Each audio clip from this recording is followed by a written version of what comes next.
বাংলাদেশের রাজনীতিতে একটা নীতি আছে।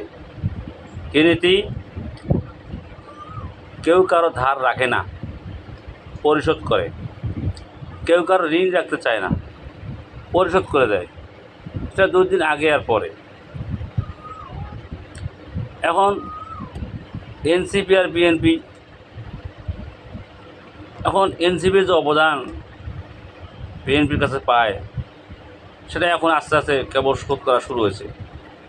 কালকে আর শাহবাগে কিছু দিচ্ছে, আবার চট্টগ্রামে হয়েছে, বিভিন্ন জায়গায় ধাপে ধাপে আস্তে আস্তে দিচ্ছে আর কি।